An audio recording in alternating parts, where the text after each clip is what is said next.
The other nations, once more divided on this issue, will be constrained to fight to the point of complete physical, moral, spiritual, and economical exhaustion. We shall unleash the nihilist and the atheist, and we shall provoke a formidable social cataclysm, which in all its horror will show clearly to the nations the effect of absolute atheism, origin of savagery, and the most bloody turmoil. Wow. Now that sounds intense.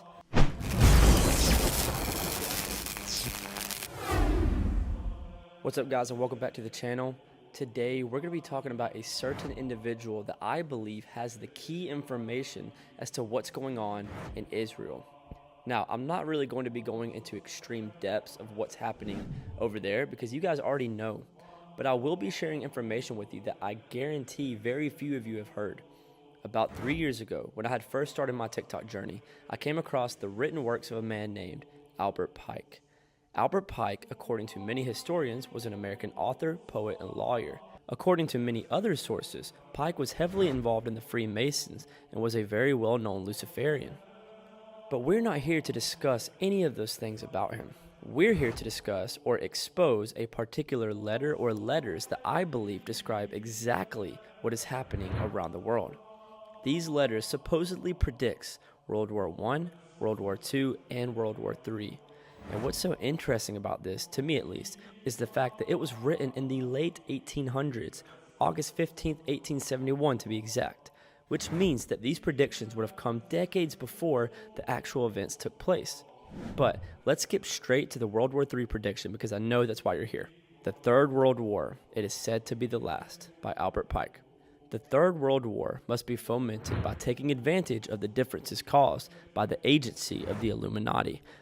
The war must be conducted in such a way that Islam, the Muslim Arabic world, and political Zionism, the state of Israel, mutually destroy each other. What does that sound like? Right off the bat, we can see that this war is between political Zionists and the leaders of the Islamic world. Let's keep reading the letter though. Meanwhile, the other nations, once more divided on this issue, will be constrained to fight to the point of complete physical, moral, spiritual, and economical exhaustion.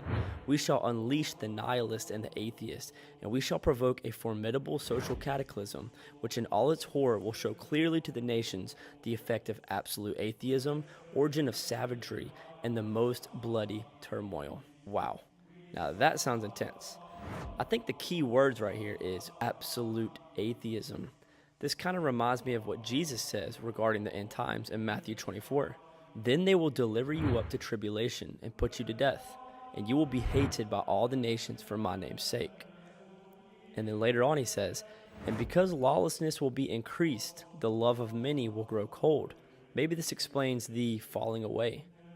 I wonder if this is referring to that terrible time in the future where atheism is shown in its complete power. After all, atheism is a stance based on, well, nothing. Atheism is only whatever I say goes because there is no God. There is no objective morality with atheism. So at some point in time, hopefully not the near future, but at some point in time, there will probably be an exponential rise in atheism and an exponential decrease in religious beliefs.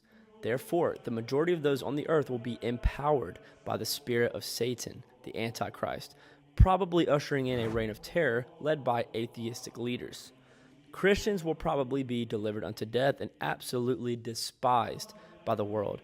Now, for all you Christians out there, I know that you can sense what I'm talking about. I know you can sense the hatred that the world has for us, but don't lose hope.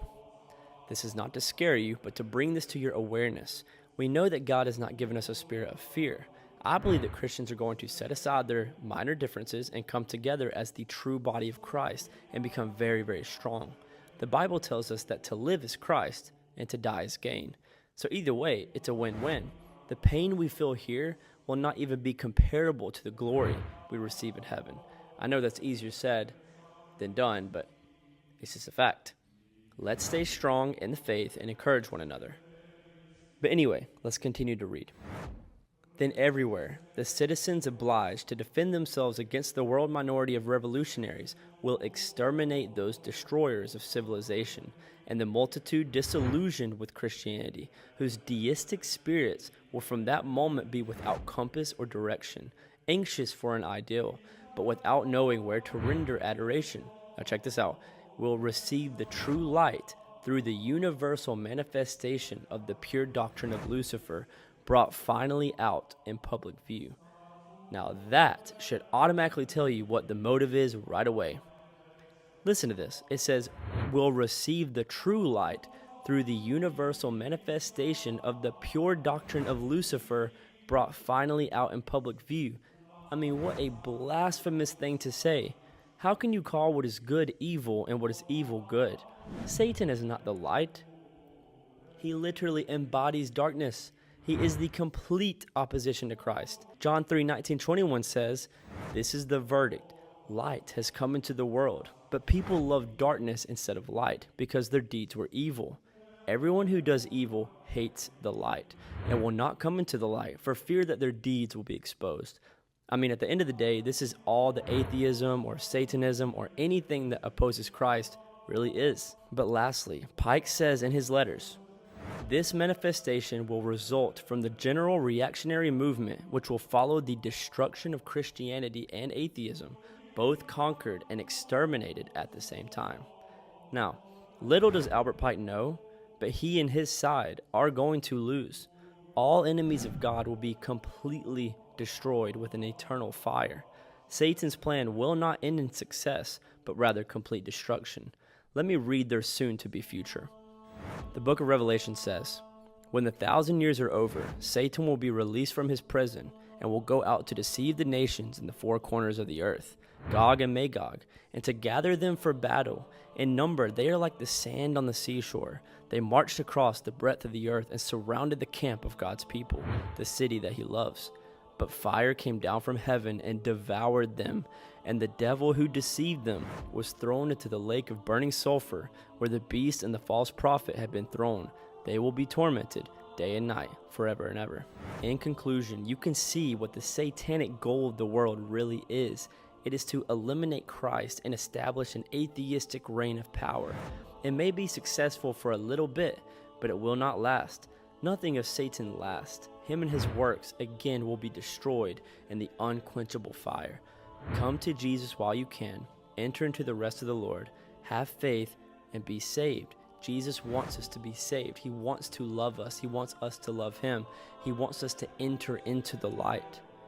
But I made this video because I thought it was interesting.